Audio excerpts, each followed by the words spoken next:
Tärekli degende krozi ifle. Sensiz olmaya, sensiz olmaya, yarda vurgunları İlkilen ayçakladım. Bizi dinleyen, men dinleyen müştoklarımda, dinleyicilerimde, korktuğu öğrenenler için köp sağ olsun ayca.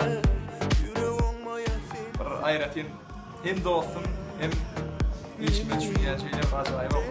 Degende krozi köp sağ olsun ayca.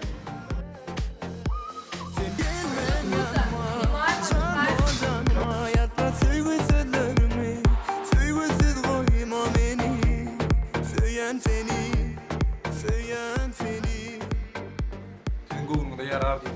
Ümit ediyor. Degende yarar değil.